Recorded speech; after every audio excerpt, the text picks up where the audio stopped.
hidup kami, hubungan kami dengan Engkau karena hubungan karena cinta ya Tuhan. Bukan hubungan karena kami mencari keuntungan daripadamu, tapi karena kami mengasihi, kami mencintai Engkau dengan segenap hidup dan hati kami. Hari ini hamba berdoa Engkau bicara Tuhan.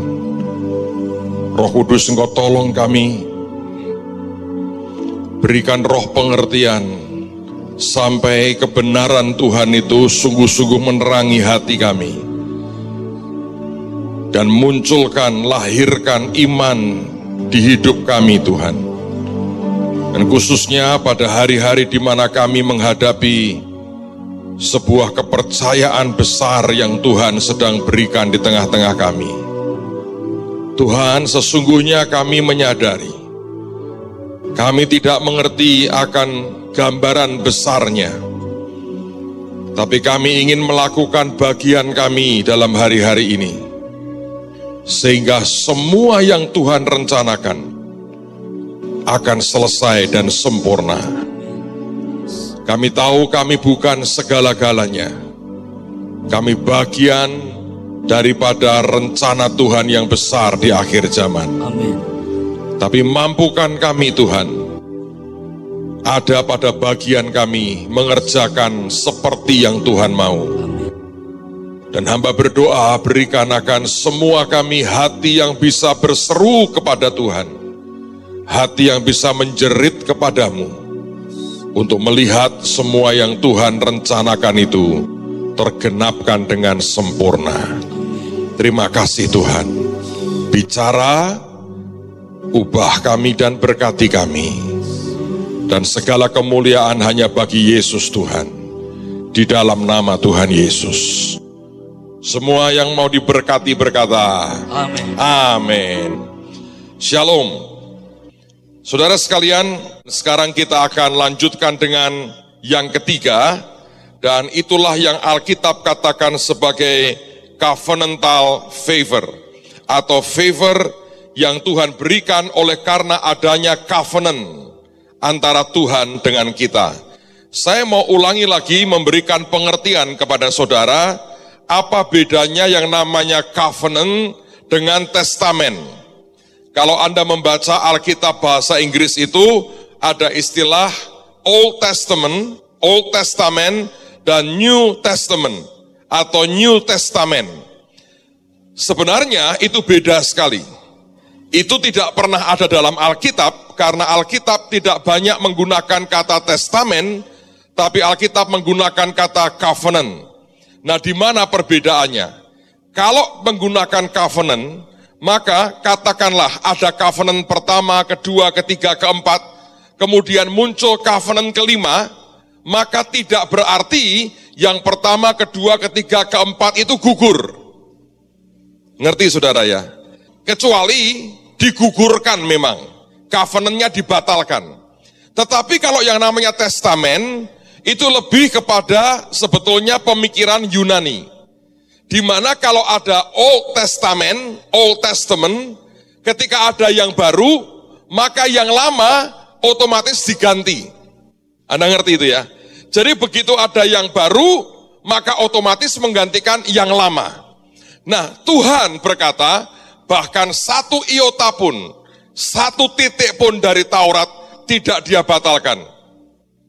Artinya, semua covenant yang Tuhan pernah berikan kepada kita, yang kita baca di perjanjian lama, sampai hari ini masih berlaku, dan kita bisa menikmati blessing-nya, walaupun Yesus memberikan new covenant, sebuah perjanjian baru, lewat tubuh dan darahnya.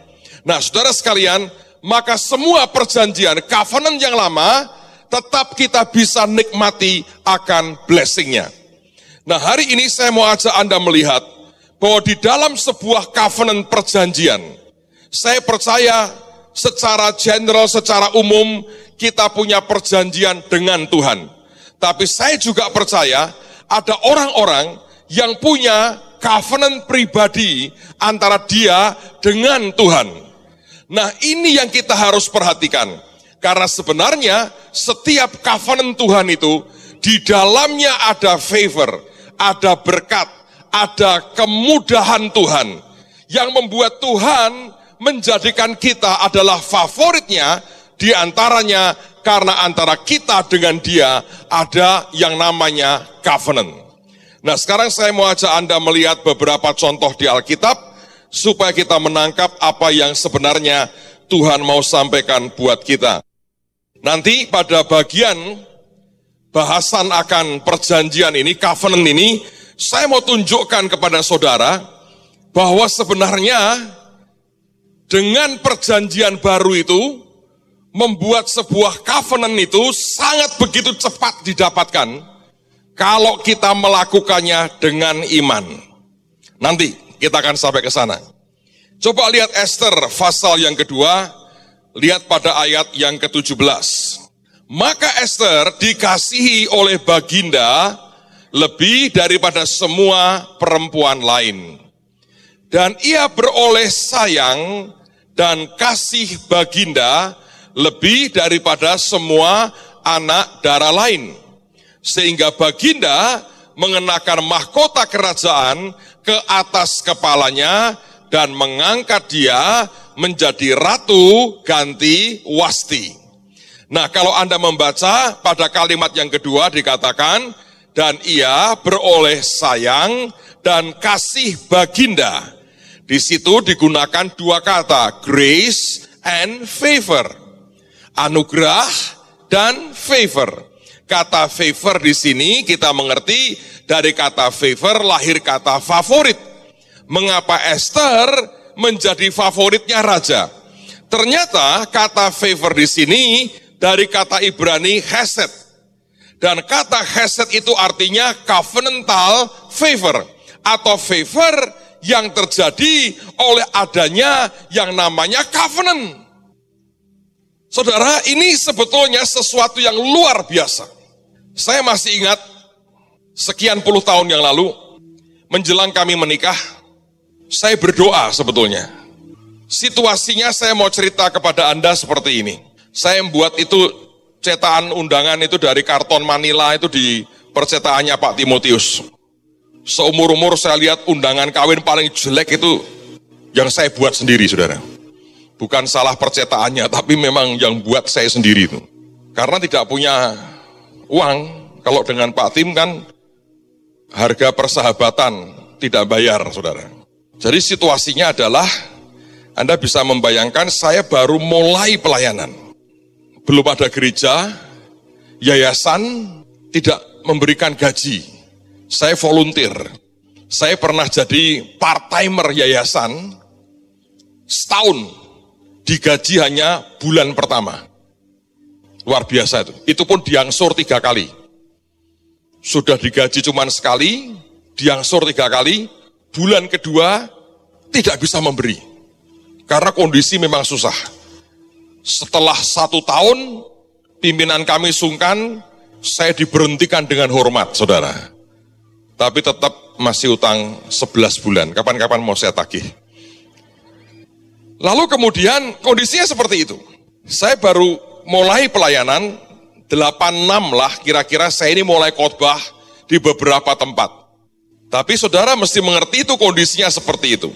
Lalu kami ini punya rumah kecil yang masih harus ngangsur dengan bank selama 5 tahun. Dan setiap bulan saya mesti ngangsur jumlah tertentu. Saya masih ingat loh jumlahnya, saudara. 116.700. Kok ingat Pak? 5 tahun kok. Apal toh. Terus begitu, saudara. Karena nggak ada uang. Jadi enggak pegang apa-apa, enggak. Nah di situ saya berkata begini, Tuhan, aku ini sebetulnya income tidak jelas. Kemarin saya dengar ada seorang calon mertua, lihat anaknya pacaran sama seseorang dipanggil, saudara. Dipanggil, ditanya-tanya, pertanyaan terakhir itu penentukan apakah dia akan diterima atau tidak. Kamu ke depan mau bagaimana? Dia berkata begini, saya akan mengalir dengan Tuhan. Langsung dia berkata gini, kalau begitu saya belum setuju kamu nikah sama anak saya. Bayangin, saudara. Apakah itu jawaban salah? Betul. untuk level dewa itu. Mengalir dengan Tuhan. Level manusia biasa, Anda harus meyakinkan calon mertuamu. Normalnya seperti itu. Kasus saya, ini mami saya, mertua saya di sini, beliau baik sekali. Tidak terlalu saya yakinkan, mengizinkan saya menikah dengan anaknya. Tapi saya berkata begini, Tuhan, aku nggak bisa tidak bertanggung jawab. Ini nggak mungkin. Lalu pada waktu itu sudah harus membuat surat undangan kawin. Jelek banget lah. Warnanya hijau begini saudara. Sebetulnya beli di Kauman lebih bagus sih. Tapi saya buat sendiri, saya desain sendiri itu. Makanya saya bilang itu khusus karena saya desain sendiri. Pada waktu itu saya bilang gini, saya kasih tulisan apa ya? Nah di situ kemudian saya doa, saya menghadap Tuhan. Tiba-tiba Roh Kudus bicara. Buka nak, kitab ini, Samuel ini, pasal sekian, ayat sekian. Saya cari itu ayatnya. Tuhan temukan saya, itu perkataan Daud kepada Tuhan. Tentang janji Tuhan buat Daud dan keluarganya. Saya baca itu getar hati saya. Dan di situ saya mengerti, Tuhan berkata, tulis ayat ini. Supaya kamu mengerti, ini janjiku buat hidupmu. Bayangin.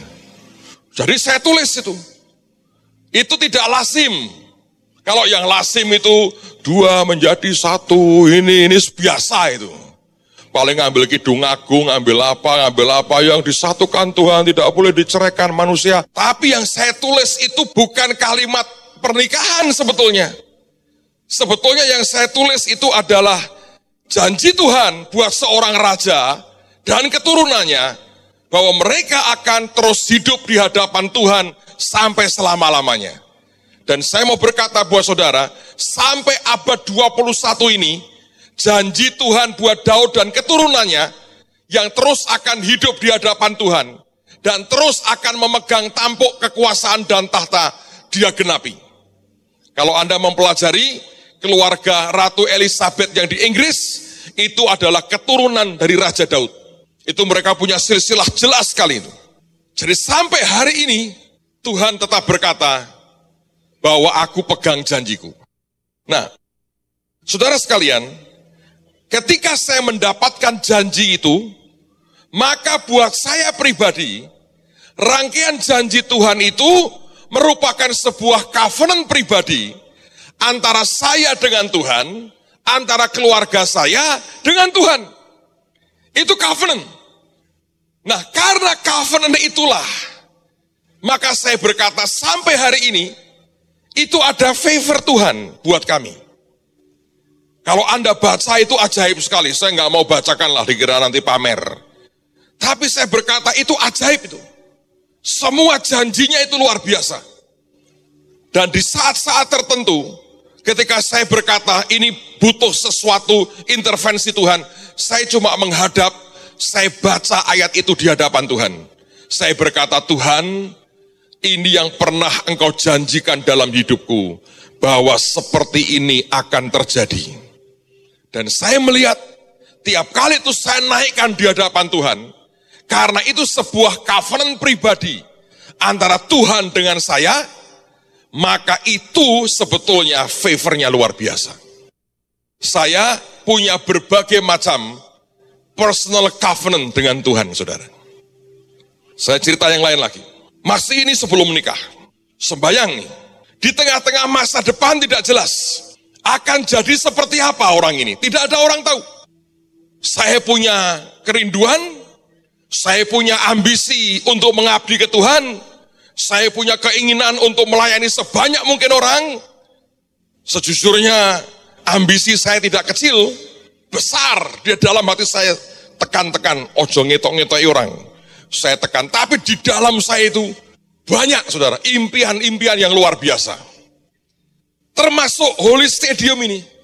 Sebetulnya Bu Yuni itu sudah mimpi kita akan punya stadium. Tanya dia. Tapi Tuhan pernah kasih saya penglihatan. Karena saya pernah ngomong begini. Semarang dulu tuh ada namanya GOR. Gedung Olahraga Jawa Tengah, GOR Jateng. Itu 10.000 tuh. Itu tahun 94. Saya ngomong begini, Tuhan. Wah, aku DKI stadium. Kayak itu. gor di Jateng yang sudah tidak ada itu. Kan lumayan kalau punya gereja rodok gede itu enak gitu loh. Jadi ngomong sekali buat banyak orang. Nggak bolak-balik lama-lama keram nih mulut saya nih kalau terlalu banyak ngomong begini. Tuhan ngomong gini. Oke, katanya. Itu sebetulnya itu kondisi lagi gawat. Makanya saya berkata kalau hari ini keadaanmu lagi kocar-kacir, bagaimana Anda bisa bangkit imanmu? Mari bermimpi yang besar. Nanti mungkin tetanggamu gini, mimpi di siang bolong kali ya. Utangnya ra iso bayar kok duwe mimpi pengen duwe bank. Biarin enggak apa-apa. Siapa tahu satu hari Tuhan ingat dan dia memberi kejutan. Karena saya ini pernah berkali-kali ngalami. Saya ngajar di Bethlehem Bible College. Saudara tahu nggak? Itu sebuah wish kecil sekali keluar tuh. Satu kali keluar. Zaman itu belum kawin juga. Pak ngomongnya urung kawin terus biar saya tarik ke belakang. Wong saya seorang sejarawan, saudara. Sukanya saya ngomong masa lalu yang bagus-bagus lah. Saya lagi diajak makan siang di Bukit Doa Taman Getsemani. Itu masih ada Pak almarhum Pak Samuel Elkana. Hadir pada waktu itu sahabat beliau, orang terkenal, orang hebat, namanya Brother Andrew, orang Belanda, yang punya yayasan namanya The Open Doors. Zaman Perang Dingin, ketika Soviet masih ada, dia sering membawa Alkitab masuk ke daerah Soviet, komunis, namanya Brother Andrew. Suatu hari, lagi makan siang, saya pas ke sana diajak makan. Saya pendengar yang baik. Saya tidak mengucapkan apa-apa. Di tengah-tengah perbincangan itu, Brother Andrew berkata begini, aku habis dari Semarang, aku mau langsung ke Timur Tengah. Ditanya oleh Pak Samuel, kenapa kamu ke Timur Tengah? Dia berkata, oh aku sedang ada proyek membantu pembangunan sekolah Alkitab di Bethlehem untuk orang-orang Palestina. Saya kaget, saudara. Kok untuk orang Palestina? Dan dia mengatakan mereka terbuka untuk Injil. Jadi aku sekarang sedang ke sana, mereka sudah mulai sekolah Alkitabnya, aku membantu mereka dan aku akan ngajar di sana. Saya dengar perkataan dia mau ngajar kepada orang-orang Palestina, tiba-tiba keluar sesuatu di dalam saya. Oke, saya berkata gini, wah Tuhan, boleh juga tuh.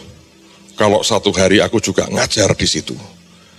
Kan keren, beda kan saudara, ngajar di situ. Beda tuh. Sudah, sekali tok. Dan saya tidak pernah ngomong ke orang lain, Bu, saya diajaki ngajar di situ. Tidak punya nyali untuk menawarkan diri, saudara. Sedang yang ngajar tuh levelnya Brother Andrew. Lalu kemudian saya berkata dalam hati nih, sekali tok saya berkata, kalau bisa satu hari saya ngajar. Pada waktu sekian bulan lalu kita ke Israel, kan saya mampir sebetulnya. Mampir, yang lain semua masuk ke toko souvenir, saya keluar sendirian, diantar ke tempat sekolah Alkitab itu. Rundingan kapan, tanggal berapa bisa ngajar dan sebagainya. Terus saya diajak tur kecil, muter sekolah Alkitab, dan saya diberikan daftar yang ditulis di batu, ditanam di temboknya. Ini adalah orang-orang yang berjasa membangun sekolah Alkitab kami. Dan saya lihat tulisan Brother Andrew, Open Door. Saya bilang, kamu kenal ini enggak? Dia bilang, dulu ini yang ngajar saya. Terus saya bilang, dia di seluruh Israel, Palestina ini, berapa sekolah Alkitab yang dia bantu? Cuma di tempat kami. Kaget saya, saudara. Ini yang sekian puluh tahun lalu Brother Andrew bilang, dia lagi membangun sekolah Alkitab di Palestina, dan ini yang sebetulnya dulu sekian puluh tahun lalu, cuman ngucap di hati, tidak di mulut. Berkata Tuhan, kalau bisa ngajar di sini oke juga. Kasih. Siapa bilang Tuhan tidak mengerti bahkan keluhan dan apapun dan doa yang di dalam hati kita. Amen, saudara. Jadi kalau saudara itu punya perjanjian dengan Tuhan, itu lebih dahsyat. Sedang Anda punya wish aja, Anda punya keinginan, engkau hadapkan ke Tuhan, itu dia bisa genapi kok. Nah, satu hari saya berdoa lagi, Tuhan, dengan keadaan seperti itu saya tidak tahu Kalau Anda kerja dengan orang dengan gaji yang tertentu, Anda bisa merencanakan masa depanmu. Tapi kalau Anda kerja seperti yang saya lakukan, Anda melayani dan tidak jelas sebetulnya. Minggu depan itu ada pelayanan tidak? Hidup saudara basically di zaman itu dari persembahan yang orang berikan, nggak jelas. Jadi kami sembahyang, saya bilang, Tuhan, apa yang Engkau mau? Tiba-tiba kami dapat 2 ayat. Ayat pertama yang berkata, kamu akan melayani aku dengan hartamu. Saya bilang, nggak mungkin loh Tuhan, aku kurang duit gini kok. Saya bilang, bagaimana mungkin, saya nggak punya uang kok. Bisa melayani Engkau dengan hartamu itu dari mana? Terus Tuhan kasih ayat itu. Ada wanita-wanita yang melayani Yesus dan rombongannya dengan kekayaan mereka. Saya berkata begini, kalau begitu aku tahu, walaupun sekarang aku tidak punya apa-apa, ke depan aku tidak akan hidup melarat. Karena nggak mungkin melayani Tuhan dengan kekayaannya kok hidupnya melarat, nggak mungkin. Jadi dari sejak awal saya taruh di sini dan di sini, aku adalah orang yang pasti diberkati Tuhan. Tidak ada keraguan soal itu. Yang pertama, saya doa lagi, saya bilang Tuhan apa lagi? Dan kemudian dia beri ayat yang berkata kepadamu diberikan kunci-kunci kerajaan surga. Dan dia berkata, aku beri kamu kekayaan tersembunyi dari kerajaan surga. Aku berikan kepadamu rahasia kerajaan surga. Dan sejak Tuhan bicara itu, ada yang berubah di hati saya. Tiap kali saya baca Alkitab, saya bisa lihat sudut yang orang gak lihat. Ketika setiap kali Tuhan membuka rahasianya, sampai terus terang itu roh saya, jiwa saya bisa lompat, saya bilang, wow, saya gak pernah mikir loh seperti ini, tapi kebuka. Itu namanya rahasia kerajaan surga. Itu dipelajari gak bisa. Kenapa? Sebab itu munculnya dari heset tadi. Dari sebuah covenantal favor. Favor yang diberikan karena sebuah perjanjian. Makanya saya berkata seringkali kalau dengan teman-teman yang mesti belajar homiletik, ilmu khotbah, saya bersyukur sih. Saya bilang begini, saya berterima kasih ke Tuhan, tidak harus susah payah seperti kamu. Kalau Anda belajar homiletik, ada ilmunya kan? Judulnya apa dulu? Temanya apa? Ayatnya di mana? Isinya apa? Terus seminggu sendiri itu cari itu, saudara. Tapi dengan load khotbah yang banyak begini nggak bisa. Ya cuman diem aja. Seringkali Pak Tim tanya sama saya kalau minggu pagi, meh khotbah apa? Ya ngerti judul lah di sini embuh. Tapi dia juga hebat tuh. Satu hari dia lupa dia khotbah di Permata. Dia omongin, "Loh Pak, Bapak ditunggu khotbah." Dia tanya sama saya, "Kowe judulnya apa hari ini?" Above the crowd, tulis sih. Oke. Khotbahnya saya akan khotbah above the crowd. Isinya lain, saudara. Judulnya sama. Lumayan. Itu susah loh. Tapi wong dia pendeta di atas pendeta itu masalahnya. Jadi saya belajar itu kenapa bisa gampang ya. Kalau saya nggak ngerti apa-apa ya saya diem aja. Seringkali teman dari Live TV tanya, "Pak judulnya apa?" Ngusik yo. Karena saya nggak dapat apa-apa. Saya mesti nunggu sampai Tuhan bicara, lalu kemudian ya saya kebuka aja. Sesimpel itu memang. Ada orang tanya, "Bapak nanti khotbah apa di ngajar apa di Bethlehem?" Nggak tahu saya. Nantilah naik pesawat saya baru tanya, tak menang ngereng sama Tuhan. Nanti kan diomongi sama dia. Kalau nggak diomongi Pak, bubar. Nggak bisa. Tapi ketika itu muncul, saya aja ketika itu muncul, saya bilang, wah, saya nikmati kok. Pak, kenapa bisa begitu? Itu favor. Kenapa bisa begitu Pak? Karena perjanjian. Saya datang seperti orang yang sampai jam 5 sore tidak punya kerjaan. Istilah zaman saya ketika muda namanya madesu. Masa depan suram, saudara. Di zaman itu sengering orang berkata, ini madesu ini, pendeta madesu ini, masa depan suram ini. Nggak tahu. Saya berkata, Tuhan, mengemis aku malu, mencangkul aku tak kuat. Apa yang harus kulakukan? Yang aku hanya ngerti ada sebuah panggilan dan kerinduan dalam hatiku ingin mengabdikan diriku kepadamu. Datang sebagai orang yang tidak berdaya kepada Tuhan. Dan tiba-tiba dia bisa berkata, aku mau buat perjanjian dengan kamu. Dan kalau itu terjadi saudara, akan luar biasa. Makanya saya mau berkata buat saudara, tingkatkan kualitas hubunganmu dengan Tuhan. Kalau kita hanya berhubungan dengan Tuhan, sekedar supaya kita mendapatkan keuntungan sesuatu dari Dia, terlalu rendah.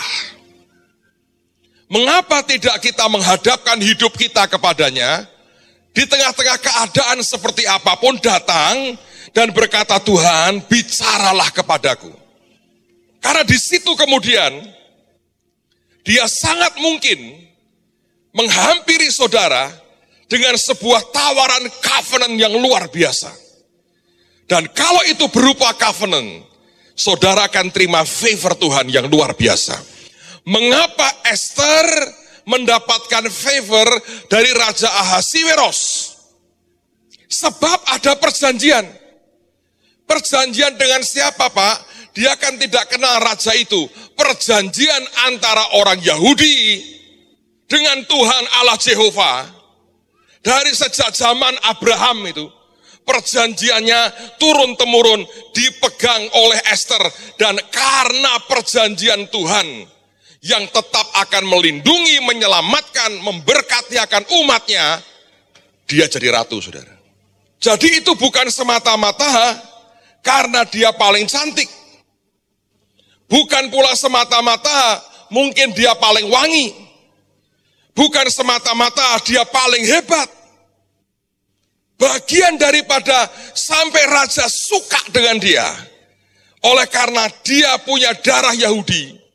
Dan Tuhan terikat covenant dengan Abraham, Ishak, Yakub, dan seluruh keturunannya sampai dengan hari ini. Dan tidak pernah bisa umatnya dibinasakan. Maka karena perjanjian itulah Esther yang harus jadi ratu. Kalau Tuhan punya perjanjian pribadi dengan saudara, Anda ikut tender, engkau berkata gini, ada perjanjian aku dengan Tuhanku. Dalam Kristus keturunan Abraham aku ini. Dan aku berhak mewarisi janji daripada Tuhan. Anda berkata dalam nama Yesus, semua peserta tender yang lain, ya jangan ngomong teriak-teriak. Aku persilahkan pulang. Percuma kamu ikut. Karena aku yang harus menang. Aku punya hasil covenantal favor dengan Tuhan. Anda masuk, yang lain seperti laut merah terbelah. Shoot, kanan kiri, you got it. Terus jangan berkata gini, yo aku. Habis, saudara.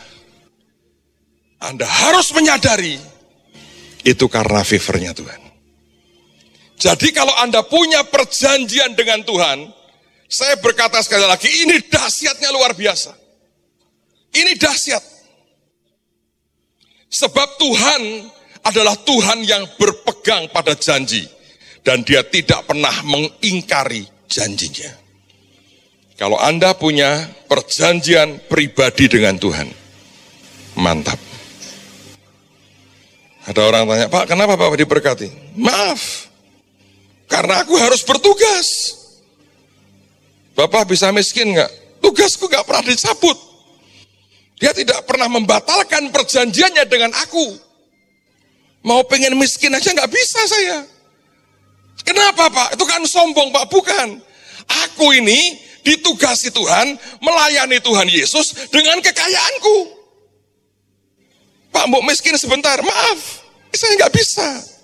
Bukan kenapa-kenapa, ini tugas. Dan saya masih mau menjalankan tugas saya.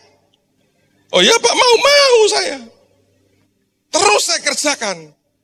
Nah kalau ada orang terima seperti itu terus berkata gini, Tuhan kok capek ya Tuhan kerja seperti ini. Dia berkata, enggak apa-apa nak, Sekarang gantian, kamu akan jadi orang yang terima sumbangan dan belas kasihan dari banyak orang.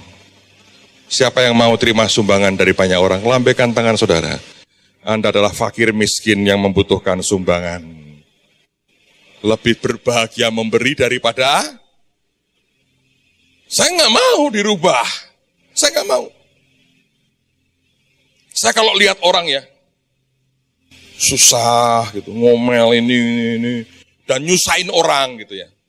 Saya menghibur diri saya berkata begini, sudahlah, memang dia ngomelnya banyak. Terus biarinlah, daripada tukar nasib sama kita. Iya toh, benar nggak saudara?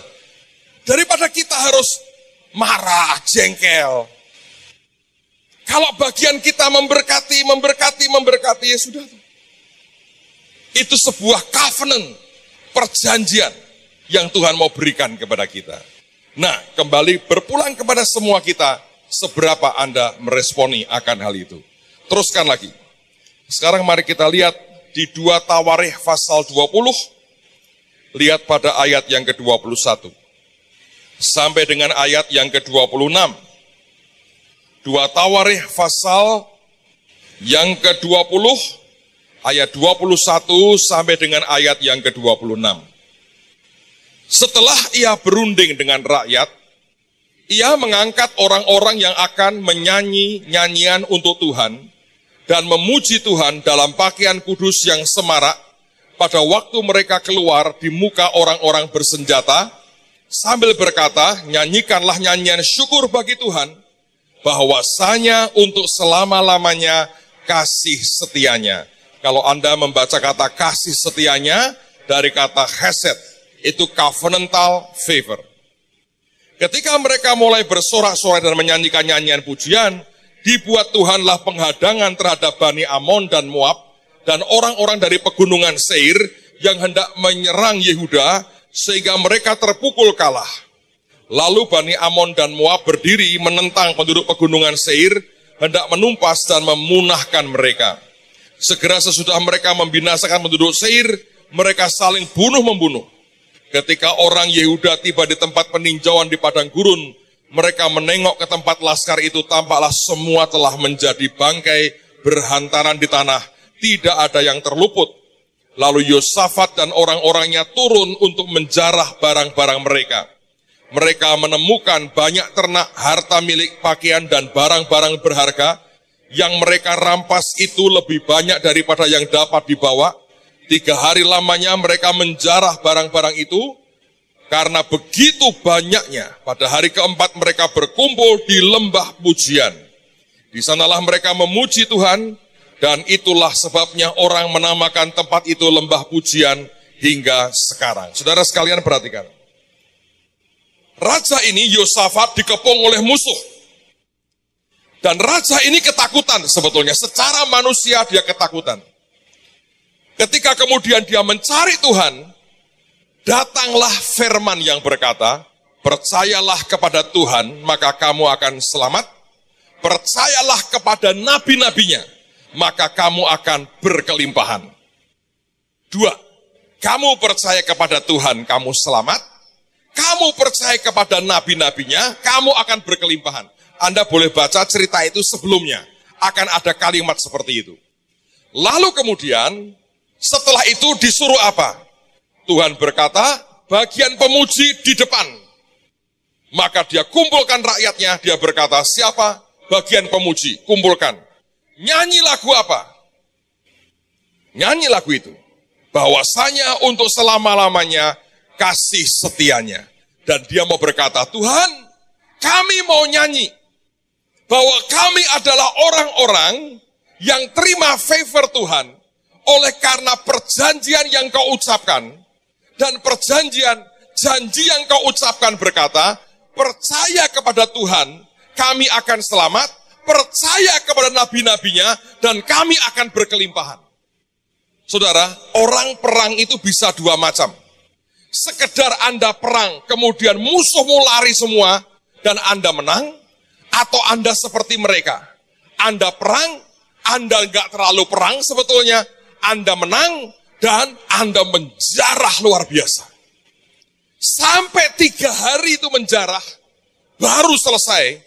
Itu jarahan yang luar biasa. Mengapa diberikan? Sebab mereka nyanyi. Nyanyi dengan iman berkata, bahwasanya untuk selama-lamanya. Favor karena covenant aku terima dari Tuhan. Ngerti saudara? Dan dia berkata, covenantmu berkata, kalau aku percaya ke Tuhan, kami diselamatkan dan mereka menang. Kami juga percaya perkataan nabi-nabimu dan kami berkelimpahan. Maka lihat Tuhan memberikan dua-duanya. Dia berikan kemenangan dan dia juga berikan kelimpahan. Ngerti saudara? Hesed adalah sebuah favor yang Tuhan berikan karena perjanjian antara Tuhan dengan kita. Makanya setiap kali nih ya, Anda dengar firman, dimanapun Anda dengar firman, tiba-tiba ada yang jadi rema dalam hidupmu. Muncul kayak rema. Blok. Tuhan ini buat aku. Anda ngerti, ini jawaban Tuhan buat aku. Pegang dan berkata, Tuhan, ini covenant. Engkau janji seperti ini. Engkau angkat di hadapan Tuhan. Kalau perlu tulis yang gede, taruh di tembok di kamarmu. Tiap kali engkau hadapkan, engkau cuma angkat tanganmu berkata, ini janji Tuhan buat hidupku. Saudara akan terima khasat Tuhan yang luar biasa. Tiba-tiba favor Tuhan akan turun dalam hidupmu. Sebab Tuhan yang kita sembah tidak pernah ingkar janji. Dia menggenapi semua janjinya sempurna, ya dan amin. Yang percaya katakan amin. Ini luar biasa. Makanya kalau Anda bukan orang yang suka membaca Alkitab, engkau menyulitkan dirimu sendiri. Karena perjanjian yang paling hebat itu yang tertulis dalam Alkitab. Tapi kalau kita suka membaca Alkitab, Anda membuat kemudahan buat dirimu sendiri. Dan itu akan membawa dampak begitu besar dalam kehidupan kita. So saya berdoa dalam nama Tuhan Yesus. Supaya semua kita menangkap ini sebuah perjanjian yang membawa favor yang sangat besar dalam kehidupan kita. Masih kita lanjutkan lagi. Sekarang mari kita lihat 2 Tawarikh pasal 13 ayat yang kelima. Lalu kita akan lompat ke ayat yang ke-14. 2 Tawarikh 13, lihat pada ayat yang kelima. Pada waktu itu sebetulnya Yerobeam akan berperang melawan Abia. Yerobeam merasa dia akan menang, tapi lihat sebuah covenant merubah segala-galanya. Raja Yehuda berkata, tidakkah kamu tahu bahwa Tuhan Allah Israel telah memberikan kuasa kerajaan atas Israel kepada Daud dan anak-anaknya untuk selama-lamanya dengan suatu perjanjian garam?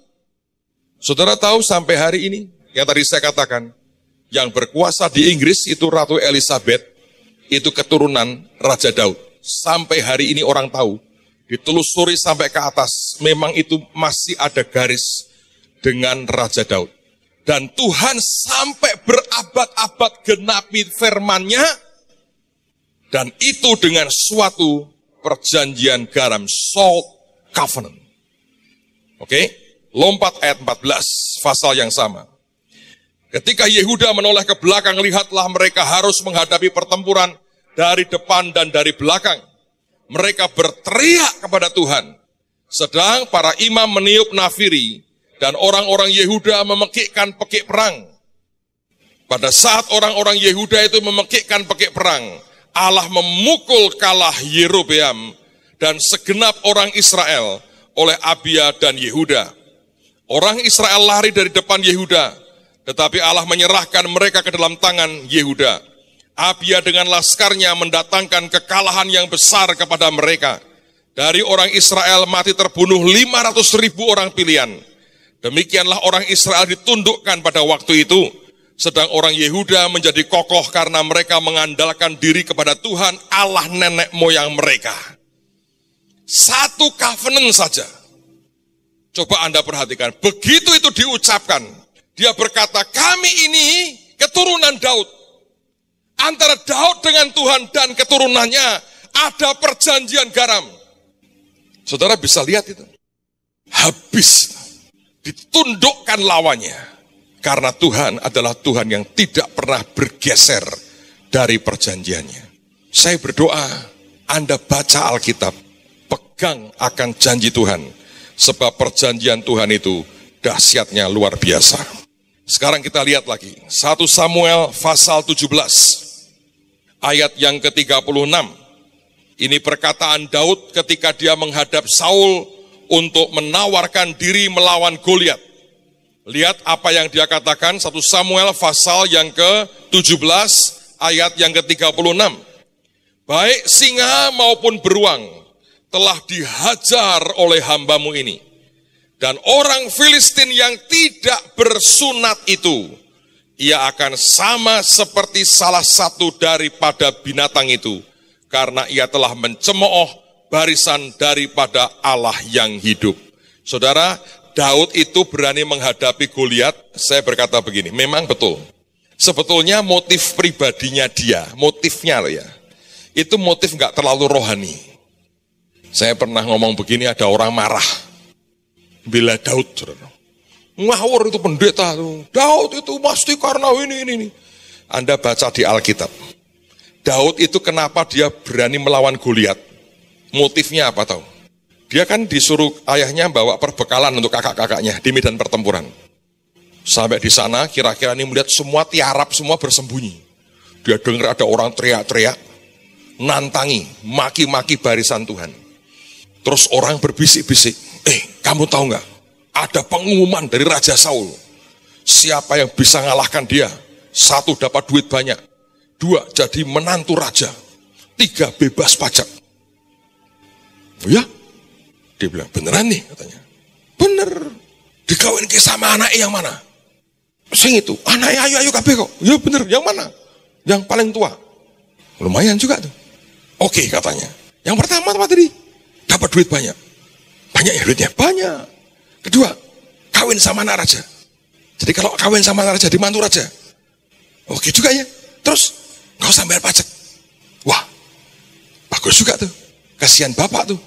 Pajaknya banyak. Nggak bayar. Pindah lagi. Tanya lagi. Hadiahnya apa sih ngalahin dia? Dapat hadiah uang banyak. Berhadiah ya? Diundi apa enggak? Enggak, pokoknya menang. Itu hadiah. Duit. Jen. Duit. Oke, terus kawin sama siapa? Anaknya. Bener, jangan-jangan kawin sama budai. Enggak, anaknya, tenan. Dari mantu raja, bener. Ketiga, bebas pajak. Beneran nih? Bener. Tuh tanya bolak-balik, terus gini. Lumayan ya. Gue ini kok gini. Tapi hadiah lumayan. Saya tak hadapi. Tapi, dengerin. Sekalipun motivasinya itu karena ingin mendapatkan itu. Kalau orang berperang dan berkata gini, aku pasti mati ini. Dia perang enggak? Enggak mungkin. Ada 2 hal. 1, hadiah itu menstimulans, membangkitkan di dalamnya untuk berkata, gua hadapilah. Itu hadiah. Hadiah itu fungsinya cuma mendorong orang untuk mau berbuat sesuatu supaya dapat hadiah. Tapi kalau itu beresiko membuat dia mati dan dia berkata gini, wah kansku menang cuma 10%. Belum dadi mantune rojo, wis mati aku kira-kira. Nggak mungkin toh. Betul nggak? Misalnya begini, saudara, ini ada uang 1 miliar. Siapa yang mau? Semua angkat tangan. Apa syaratnya? Anda harus dibakar hidup-hidup 1 jam. Setelah itu Anda keluar dapat 1 miliar. Tidak boleh diwariskan, Anda harus terima sendiri. Ya percuma toh. Wes 100 miliar, nggak ada yang mau saudara. Karena itu nggak mungkin Anda terima. Sebagus apapun hadiahnya, kalau dalam hitunganmu kamu nggak mungkin menang, ya tidak akan mungkin toh. Ngerti? Apa yang membuat Daud berkata begini? Sudahlah aku hadapi. Itu bukan karena dia utangnya sebanyak-banyaknya, wis mati aja lah bebas utang. Enggak. Dia cuma pegang 1. Ini orang tidak bersunat. Kata sunat itu artinya sebetulnya kata covenant itu artinya to cut, dipotong. Itu dari istilah dari awalnya dari sunat itu loh saudara. Dia berkata, aku bangsaku dengan Tuhan adalah bangsa yang bersunat. Sekarang perjanjian baru sunat hati. Ya toh? Aku bangsaku orang punya covenant dengan Tuhan. Ini manusia tak bersunat berani menghina kami. Kalau aku perang, nanti dia berkata, engkau mendatangi aku dengan lembing, dengan pedang, aku datang dalam nama Tuhan. Dan dia menang. Why? Dia ngitung. Yang namanya Tuhan itu pasti bisa diandalkan. Itu hitungannya. Kalau aku dengan Tuhan ada semacam perjanjian atau covenant, maka itu bisa diandalkan. Dan ini yang banyak anak Tuhan tidak mengerti. Sehingga waktu kita menghadapi tantangan, kita nggak berani berkata, aku bisa dan pasti mengandalkan Tuhan dalam hidupku. Yang dihitung kekuatan manusianya. Padahal Anda harus memperhitungkan yang namanya faktor Tuhan. Bedanya antara orang natural dengan orang supranatural adalah orang natural hanya menghitung kekuatannya. Orang natural hanya menghitung duitnya. Orang natural hanya menghitung akan kesanggupannya. Tapi orang supranatural menghitung kekuatan dan kesanggupan Tuhan. Sebab kita hidup dengan sebuah perjanjian dengan Tuhan. Nah, sekarang saya mau masuk pada bagian yang menurut saya sangat penting, yang berkaitan dengan yang namanya perjanjian. Atau berkat oleh karena sebuah covenant. Ada satu hal yang saya ingin bagi ke saudara. Sebetulnya ini di luar catatan saya pertama. Tadi menjelang berangkat, saya lagi di kamar mandi. Tiba-tiba Roh Kudus bicara sesuatu, dan saya kaget. Dia bilang begini, nak, kamu tahu the great awakening yang akan kita buat? Saya bilang, ya aku kurang lebih tahu Tuhan. Dia bilang enggak, kamu enggak ngerti. Apa yang kamu pikirkan, yang kamu harapkan, level of expectationmu itu rendah sekali. Kebanyakan dia berkata, anak-anakku ketika bicara the great awakening, mereka bicara KKR besar atau retreat besar. Dia bilang tidak. Dia berkata kegerakan besar, kebangkitan besar itu. Tuhan berkata, yang aku mau terjadi pada bangsamu adalah gabungan dari berbagai revival yang pernah terjadi di seluruh dunia. Dan itu akan ada semua di bangsa ini, nyampur jadi satu. Terus saya bilang begini, saya bilang, Tuhan, aku bilang, ini maaf nih, beri aku dasarnya, bahwa itu bisa terjadi. Beri aku dasarnya, bahwa itu bisa terjadi.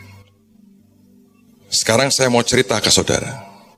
Tuhan ngomong begini, yang namanya covenant, itu terjadi, itu difungsikan, dioperasikan itu karena iman. Saya bilang, maksudmu apa? Sekarang coba ya, Anda buka ayat, saya mau jelaskan ke saudara. Keluaran pasal 4, ayat 24 sampai 26. Ini terjadi sesuatu nih. Keluaran 4, 24 sampai 26. Tetapi di tengah jalan, ini Musa lagi pergi menuju ke Mesir nih.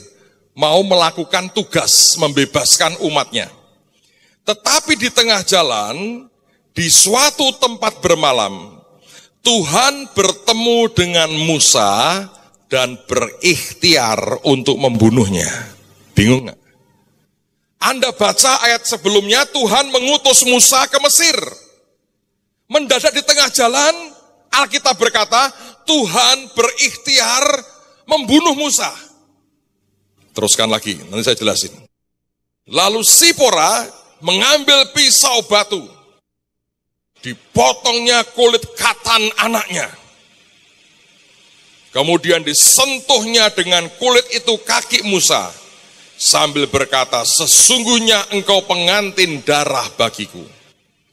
Lalu Tuhan membiarkan Musa, pengantin darah, kata Sipora waktu itu, karena mengingat sunat itu. Saya jelasin ke saudara, dengerin baik-baik. Nanti saya cerita banyak hal ke saudara. Musa itu hidup 40 tahun pertama dengan orang Mesir. Tidak kenal yang namanya disunat. Tidak kenal. Tidak terlalu ngerti perjanjian dengan Abraham. Dia berkata, lu mesti sunat anak-anakmu, keturunanmu sunat, kalau tidak mati. Itu hukum Tuhan. Kamu tidak melakukan, mati. Musa lalai tidak nyunat ke anaknya. Harusnya kan gampang, bawa ke klinik terang bangsa, sunat selesai. Lali Musa itu, lupa nyunat ke anaknya. Karena 40 tahun pertama tinggal di Mesir. Tidak ada tukang sunat di Mesir. Dan 40 tahun pertama memang belum punya anak. Lalu kemudian dia pindah. Nebeng mertua. Namanya Yitro. Dia kawin sama anaknya Yitro. Namanya Sipora. Punya anak. Namanya Gersom. Lupa nyunat. Karena memang Yitro itu bukan orang Israel. Tidak ada klinik sunat di situ. Lupa. Ini yang saya pahami. Tuhan mengutus Musa, dia jalan. Walaupun tidak ditulis di Alkitab ini. Menurut saya setan nuntut ke Tuhan. Tuhan, perjanjiannya berkata, keturunan Abraham tidak nyunatke anaknya, mati. Sekarang Musa harus mati. Tuhan terikat dengan janjinya. Makanya Tuhan itu dengan perjanjian covenant-nya, saudara, itu luar biasa. Kita hanya bisa mengandalkan dia. Alkitab berkata Tuhan berikhtiar membunuh Musa. Sebetulnya untuk membunuh Musa nggak perlu berikhtiar, ya toh? Bergeledek, mesti mati kok. Selesai kok. Kenapa berikhtiar? Berikhtiar itu artinya golek jalan mikir. Sebetulnya begini. Wah iya nih. Musa. Mbok lu tukang sunat mbok jebret sekali kan beres. Sekarang kowe piye ini? Nah, tapi Anda harus ingat, saya percaya yang terjadi. Roh Kudus bisiin Sipora. Por, bojomu meh mati lho, Por. Lah panggil piye? Sipora kan ketahuan, Por. Sip aja, sip. Suamimu mau mati itu. Tidak nyunat anaknya. Terus bagaimana? Bawa covenant itu, tempelkan ke badannya. Musa tidak melakukan apa-apa. Dan tidak ngerti apa-apa. Dipateni Tuhan. Jalan geledak bawa tongkat ini. Hampir dibunuh loh. Istrinya ngerti. Untung istrinya nggak gini. Ben mati sisan karpet. Mudah-mudahan tidak begitu ya saudara. So anyway, Sipora ini sadar. Waduh, apa yang dia buat? Dia ngerti. Ambil pisau batu. Wah itu nek tumpul rosone kayak apa tuh. Kalau pisau batu. Tapi batu ada yang tajam sih ya, saya tahu ada. Tapi sadis loh. Saya pernah lihat orang disunat itu. Kalau ada pengobatan gratis tuh saudara. Itu ngeri banget. Saya nggak tega sih. Terus si anak sudah buas aku. Wah, belum katanya. Waduh. Itu apalagi kalau pakai gergaji triplek itu. Lama itu. Ini pisau batu. Cepet-cepetan. Gersom sini. Nama mah. Buanting ya mamai. Gras. Ini karena nyangkut nyawa bapakmu. Wotong. Tidak, Alkitab enggak berkata ditolongi orang banyak itu berarti perempuan perkasa itu. Buanting itu jelas. Anak yang gembor pingsan kira-kira. Geledake sik lari saudara, lari. Bawa apa itu? Wah itu. Gini. Coba bayangkan toh, ya toh? Tuh, Anda itu aneh. Saudara kalau Mbak tak baca tadi tidak ketawa. Aneh, nggak mudeng Alkitab nih berarti. Harusnya Anda baca tuh tertawa. Nah, telat tertawa nih ini. Bener gak? Itu kan gitu ceritanya toh.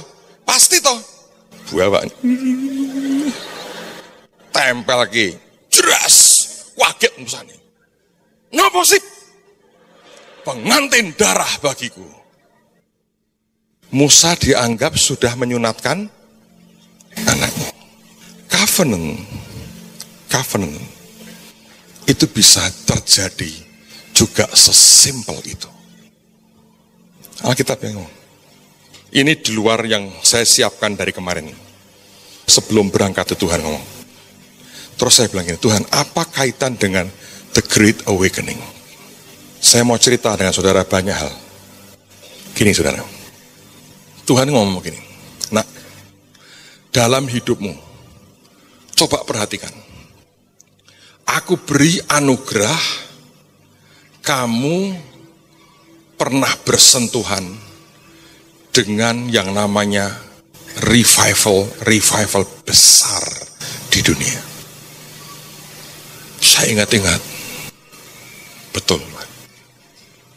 Dan dia bilang, setiap apapun yang mewakili revival itu dan bersentuhan dengan hidupmu, bukankah kamu sudah melihat bahwa itu bisa mentransferkan sesuatu? Saya beri contoh, saudara. Saya tahun 90-an awal, 92, 93, 94, selama setahun bisa 3 kali ke Amerika. Sebagian beberapa teman-teman ikut, hanya ikut KKR-nya Benny Hinn. Saya hari ini tidak gaya kayak Benny Hinn, saudara. Enggak lah. Semua orang beda-beda. Tapi pengenalan akan Roh Kudus, bahwa hadirat Tuhan, saya dapetin dari situ. Saya baru jadi dekat ketika dia ke sini. Itu Anda tahu KKR kan sampai malam ya. Beliau itu baru pulang jam 1 pagi. Setiap malam 2 hari itu di Green Room sampai jam 1 pagi. Itu anak buahnya sampai tanya dengan teman-teman. Itu Pastor Benny diapain? Kok bisa tidak pulang-pulang jam 1 sudah teler yang lain? Dia masih ngobrol sama saya. Makan nasi kuning. Pernah ngerti Benny Hinn makan nasi kuning? Tak kasih bergedel. Katanya enak sekali. Buatannya Pak Wong. Nasi kuning. Dia makan lasanya. Sampai nambah-nambah. Makannya banyak loh. Bisa kurus tapi luar biasa tuh. Baru dekat itu. Terus saya diundang ngisi di program TV-nya dia. Dan sebagainya. Tapi saya belajar loh, dari itu saja, sentuhan itu aja, ngalirkan sesuatu. Sampai hari ini, saya belajar nyembah dari orang ini. Terus, saya kenal lagi, orang namanya Peter Youngren. Dia itu kalau KKR simple. Kalau Benny Hinn, complicated. Choirnya 1000, ini berapa. Dia enggak. Merakyat. Saya terjemahin di Semarang. Tak perhatikan. Duh, kok cuma begitu ya?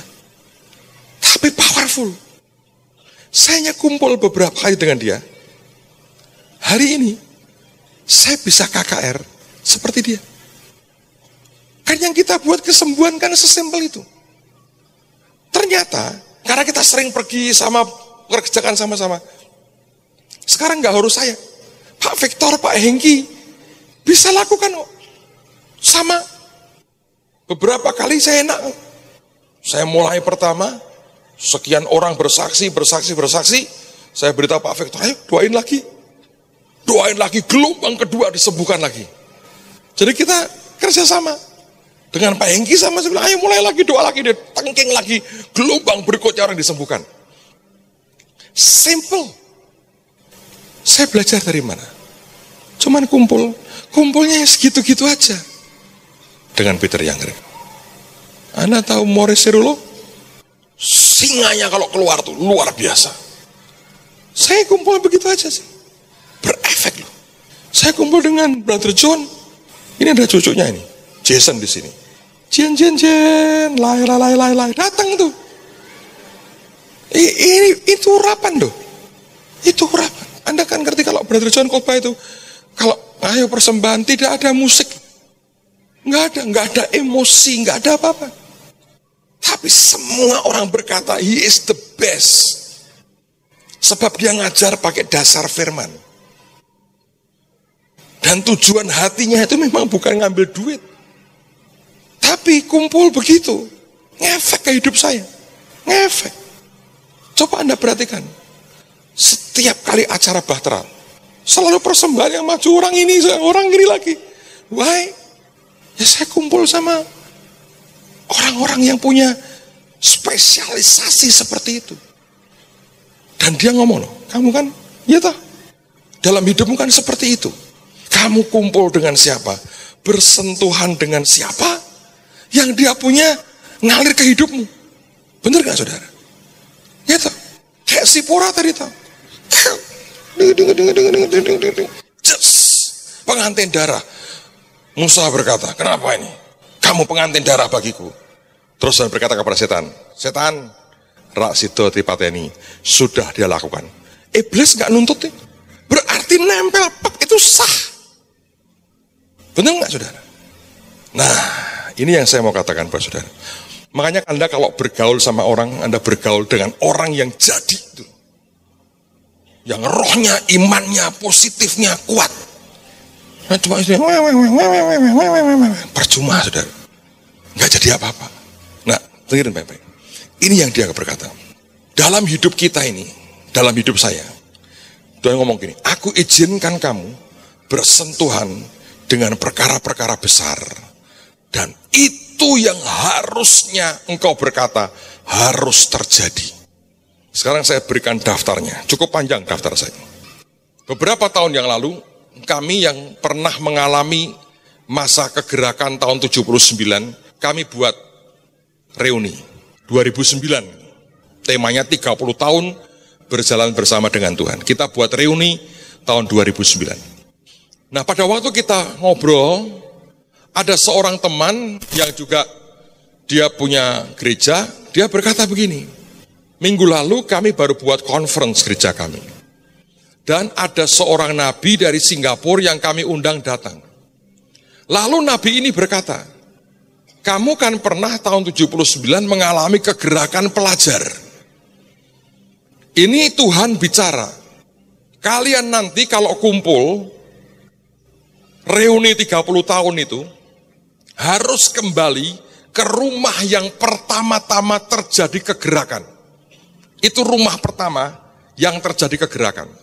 Dan dia berkata begini, ambil airnya, gali lagi sumur yang di tempat itu. Karena itu akan membangkitkan lagi satu hari sebuah gelombang kegerakan baru di antara anak-anak muda dan pelajar. Nah, yang ngomong bukan saya, yang ngomong teman saya. Waktu kita dengar itu, semua berkata, ayo kita atur. Maka diaturlah rombongan 1 bus atau 2 bus. Orang-orang inti itu, kami turun sampai di rumah itu, duduk di situ, ngobrol. Terus tiba-tiba kita sadar, loh sudah hampir jam 5, ayo kita berdoa.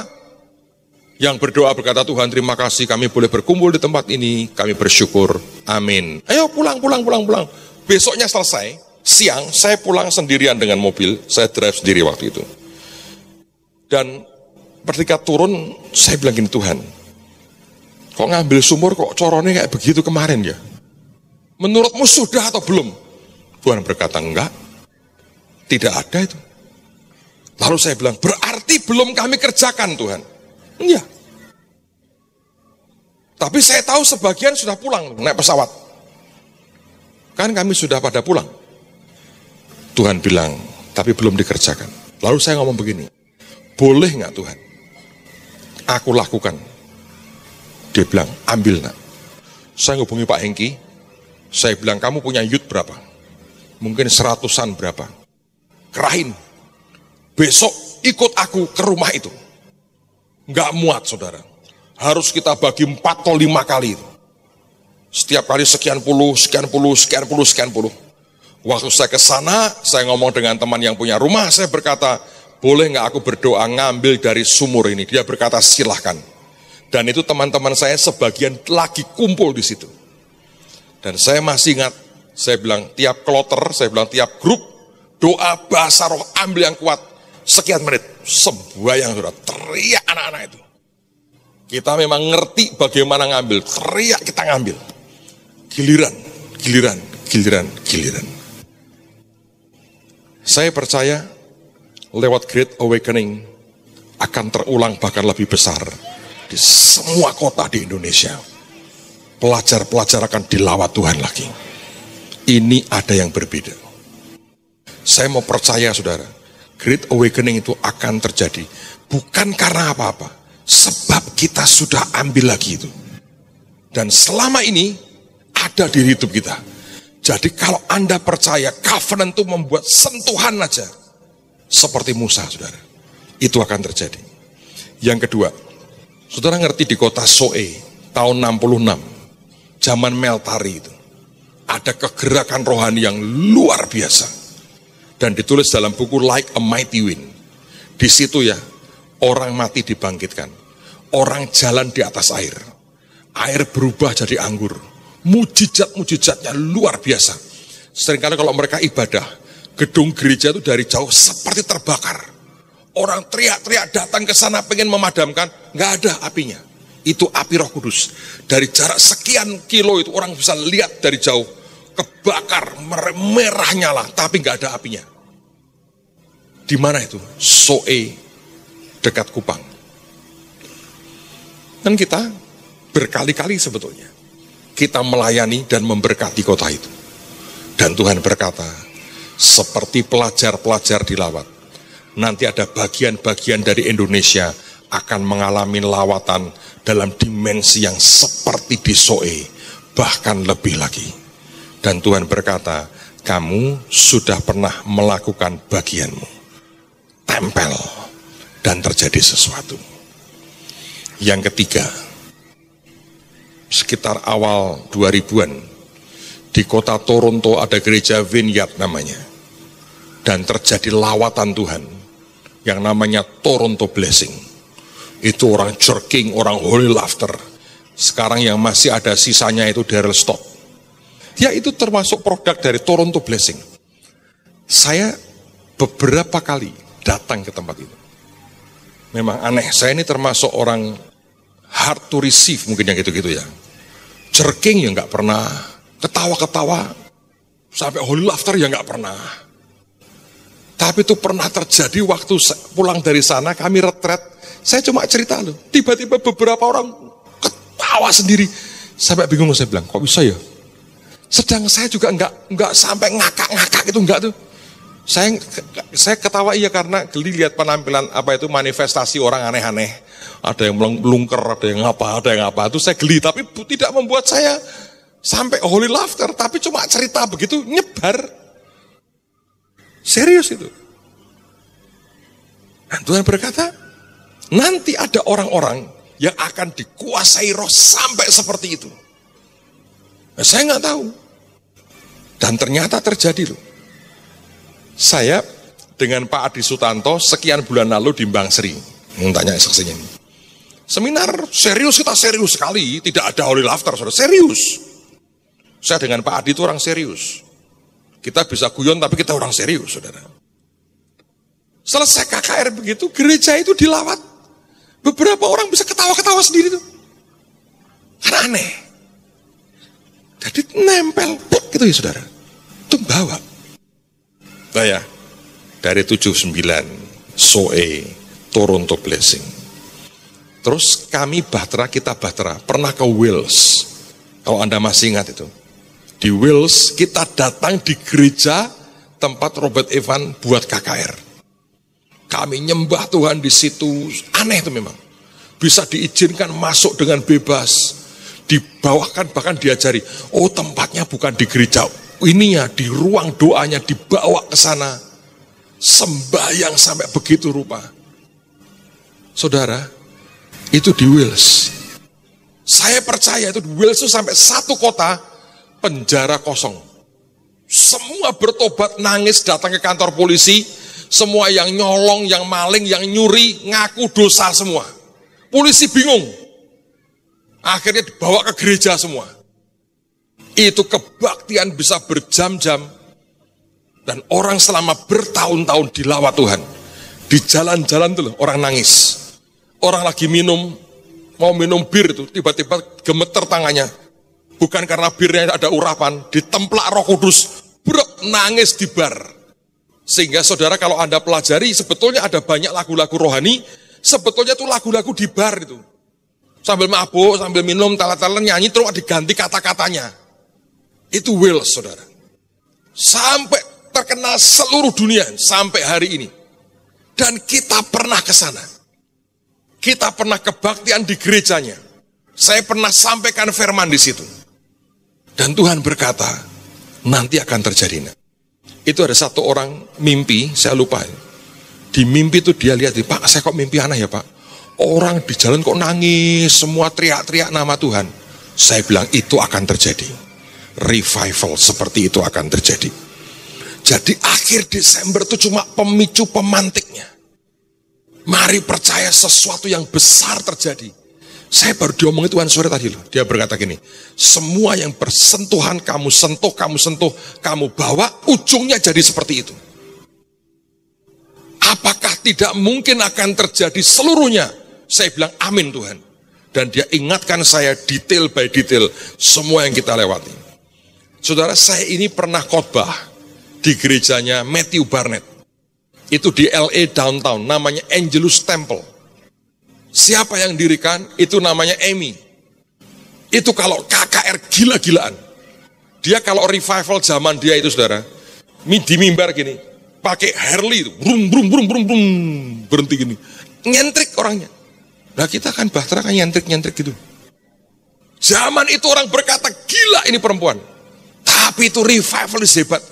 Tuhan bilang, apa kebetulan? Aku pernah bawa kamu sampai ke situ. Hari ini Matthew Barnett berkata, Pastor, anytime kamu ke LA khotbah tempat saya. Tapi saya pernah ke situ. Tuhan bilang, apa kebetulan ke situ? Tidak, nak. Satu hari akan terjadi orang-orang dengan gaya khusus yang unik dan aneh. Tapi dia akan tarik jiwa begitu banyak. Dan itu akan membawa kegerakan yang luar biasa. Saudara pernah dengar namanya Azusa Street?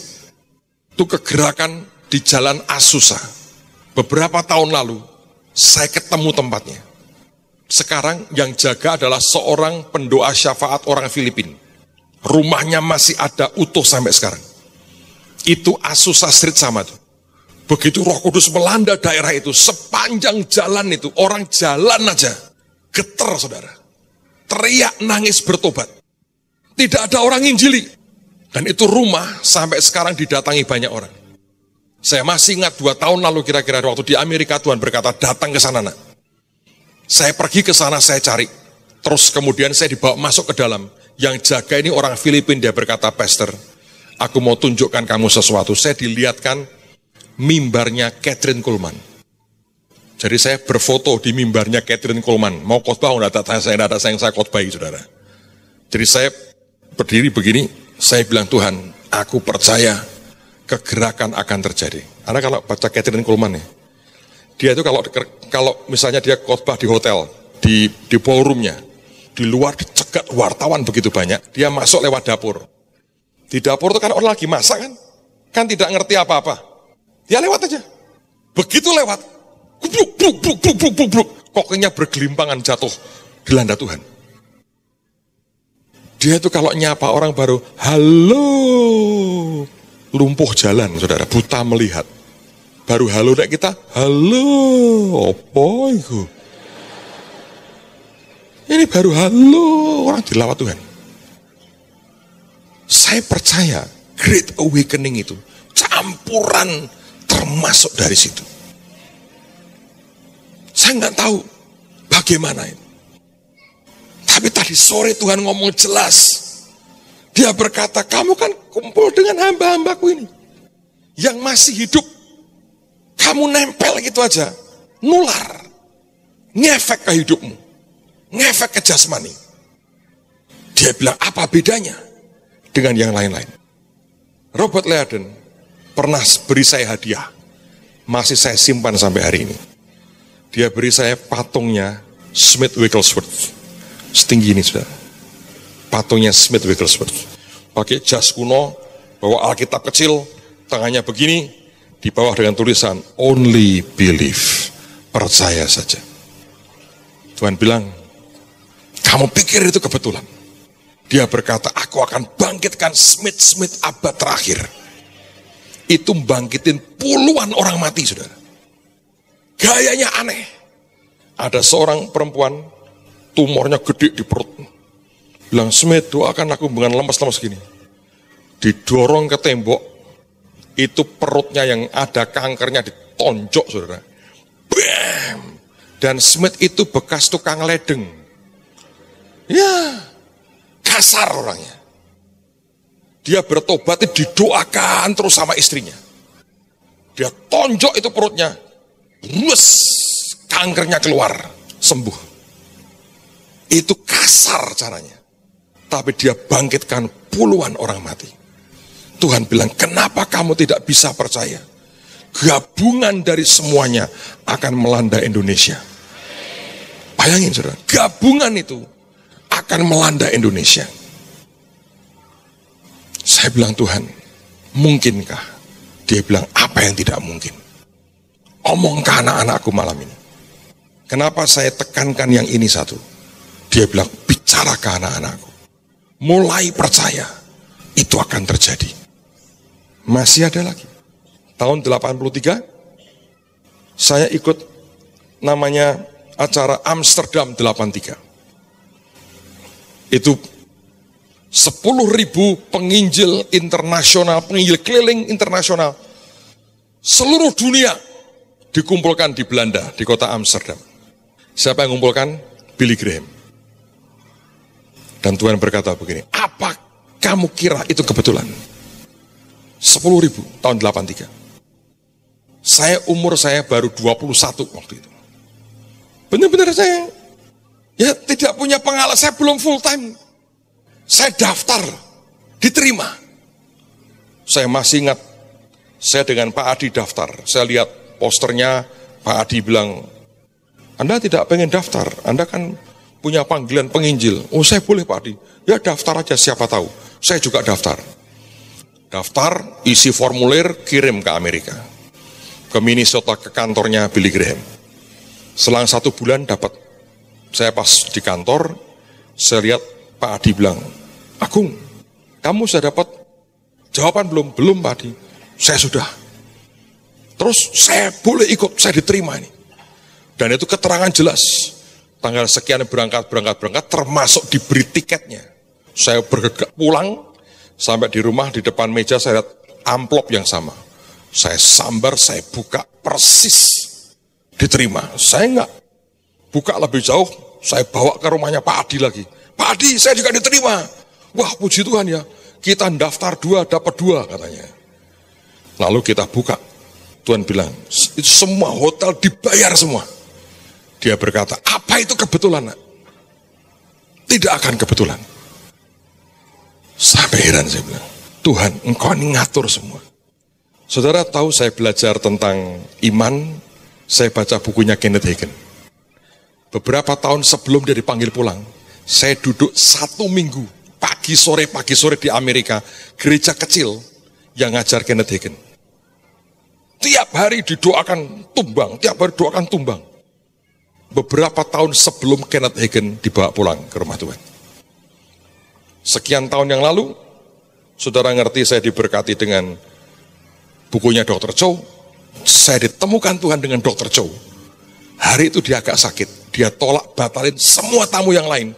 Cuma saya tok. Diterima dia, tumpangi tangan, didoakan.